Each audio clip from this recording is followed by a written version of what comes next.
Hello everyone! Before we get into the video, if you're brand new here, be sure to subscribe.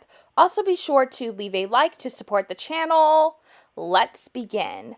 Alright, so today I am bringing back comic book breakdowns / reviews, and today we'll be analyzing a graphic novel that came out almost 2 years ago related to the Power Rangers universe titled Sins of the Future. Now, how this is going to work is I'll be breaking down this graphic novel in various parts, and I will break it down like I would a book, chapter by chapter, and then eventually I'll upload a longer version of the video titled The Full Story. Now, keep in mind here, I've just read this book very recently, which, depending on when I upload this, it might be a few days prior, because I ordered it through Prime shipping on Amazon and got it in like a day, because I'm meeting Jason Font this weekend since he's part of the Power Rangers Protection Program to get people to come out to local comic shops, and I wanted to ensure that I had something with me for him to sign because I'm getting his $60 package for an autograph and a photo. But when I read this book, I realized, wow, this is actually an amazing story.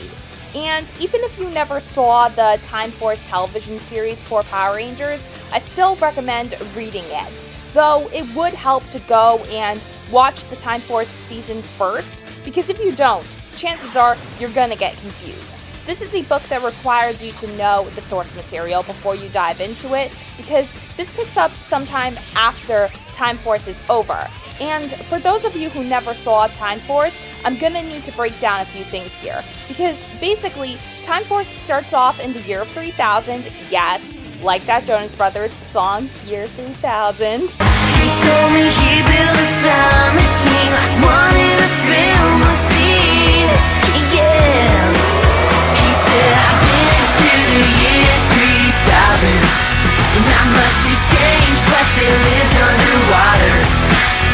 And your great-great-great-granddaughter is doing fine, And in the year 3000, it opens with the Time Force Power Rangers Jen, Katie, Trip, Lucas, and Alex. Now, pay very close attention here, because what happens to Alex is important. Basically, Alex is Jen Scott's fiance, right? They're the co-leaders of the team, and the team took down the big, bad Rancic and his army of mutants. They think they've won the day, and Jen and Alex are getting ready to settle down. But then, Rancic ends up making his great escape, and this leads to Alex's tragic death. And this was one of the first on-screen deaths Power Rangers ever did. And it's just so crushing, because Alex basically dies in Jen's arms. And Rancic is traveling back 1,000 years into the past with his army to start some trouble. Jen and the other Rangers make the decision to go back to the year of 2000, and they travel to Silver Hills, California. And it's there that they meet a young man named Wesley Collins, who is the son of a billionaire that's running for mayor of the city. Now, here's the thing. Wes Collins is learned to be the ancestor of Jen's fiance Alex Drake, who just died. So when Jen sees Wes for the first time, she instantly thinks he'll be compatible to have control over the red chronomorpher. And here's something that you need to know about Wes. He grew up privileged, rich. Basically, he's a spoiled brat, attending the same university as Eric Myers. And Eric is the antithesis of Wes. While Wes is arrogant, cocky, and just a spoiled brat, Eric grew up dirt poor, and he had to actually work for everything. Nonetheless, Wes tried to be a genuine friend to Eric, whereas Eric wanted absolutely nothing to do with him, because he saw Wes as the same, as the epitome of the rich and privileged, the guy that never had to work for anything in his life, which is something Eric greatly resents. So despite being a pampered brat, Wes actually has a lot of good to him, right? He's not a bad guy, and he's got a good heart. Let's get that out of the way. And with Wes joining the Time Force team, this changes him. It makes him mature. He finally starts becoming more disciplined, and it's through his time with the team that he begins to develop some genuine feelings for Jen. But the issue here is that Jen is from the future, so any feelings that she might have for him, she'll have to leave him behind to go back to her timeline. And through all of this, Wes's father, Mr. Collins, he forms the Silver Guardians, which Eric becomes part of. Then this leads to that famous moment of Wes's helmet getting cracked in battle, and his dad and Eric learn of his true identity as the Red Time Force Ranger. And this leads to Eric eventually becoming the Quantum Ranger, and after the Time Force Rangers win the day against Ransik again, Jen has to go back, and we get that famously heartbreaking moment of Jen and Wes holding each other, not wanting to say goodbye. Now, flash forward to the beginning of this book. It opens with Jen morphed and in battle, and it basically states that she is in trouble. Now, we don't know exactly why or how, but then we get this panel of Ransik and at least 2 of his followers, and that's how you really know something is up. Because for Ransik to be loose again, you know it's bad. This was the guy who killed Jen's first lover, Alex Drake. So yeah, long story short, Ransik, loose, equals trouble, major trouble. Flashback to the year of 2000, the past. And we see Wes and Eric with the Silver Guardians battling a handful of Cyclobots, and these things are Ransik's soldiers who are basically left over and are trying to avenge their captured master.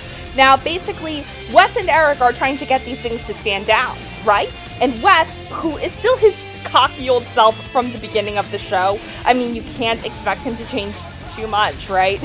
He realizes he's gonna be late for something, and he just takes off, leaving Eric hanging, and Eric's like, dude, don't just leave, there's too many of them! And Wes gets his ass handed to him with a punch to the jaw by a Cyclobot. Classic moment of him being too arrogant and too stubborn for his own good. It all comes back to bite him. And then that's when Jen comes in, and we realize why he's late. He's late for his meeting with Jen, because despite Jen being in another timeline altogether, they're trying for their romantic relationship here. They're attempting to have somewhat of a normal romance, which, given Jen's duties as the Pink Time Force Ranger, it's pretty impossible, right? So, after the battle is over, the couple sits down in a sushi restaurant, because in the time constraints, Jen doesn't have much time to spend with him, and here they're reminiscing on Wes's days as the Red Time Force Ranger, laughing about Wes basically being a huge dork, and it's absolutely adorable, and they feel like a real couple. But then Jen ends up getting the call that she has to go back. Now, back in the year of 3006, Jen is talking with her Yellow Ranger, Katie, about how hard of a time she's having trying to balance a long-distance relationship. She goes on to asking their robotic owl companion, Circuit, about how to cope with it all, and Circuit's like, girl, the concept of love is so foreign for me. And Jen goes on to explain how having a lover who is basically 1,000 years away or so from her, it makes her wonder, what is normal? Because the way she and Wes got together in the first place is extremely unconventional, to say the least. They're not like most couples. Their relationship, their love, it's genuine. They're both passionately in love, but it's complicated, and that's what leads into what happens next. This leads to a meeting between Jen and her commanding officer, Captain Logan. Now, Captain Logan wants to basically debrief her on her time in Silver Hills, and he wants to make sure that Jen, Eric, and Wes's actions don't lead any permanent changes to their current present, the future. And when Jen reveals she and Wes had gone out to lunch, this is where Captain Logan tells her, did you use that opportunity to say goodbye to him? And Jen's like, what? And Captain Logan goes on to, explain to her that Time Force will be expanding, and he wants her to be the first to go through Hyperforce training. And Jen's like, wait, so you want me to break up with Wes to devote more time to the team?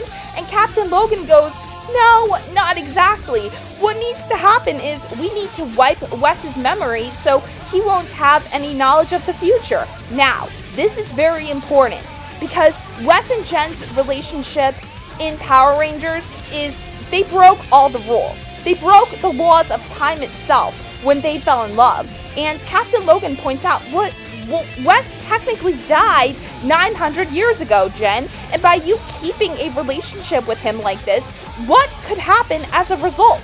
What if this leads to Alex Drake not joining the Time Force team? What if you never make it through the academy? What if this? What if that? Because by breaking the rules of time, falling in love with Wes, this could lead to radical changes to the timeline and mess up everything. And anyone who knows anything about time travel, this is bad. Now, I think for now, I'll cap things off here. So stay tuned for part 2 of the story. If you want me to continue with this, be sure to leave a comment down below. Also be sure to check out my social media. Links are down below per usual. God bless, happy viewing, and have a nice day.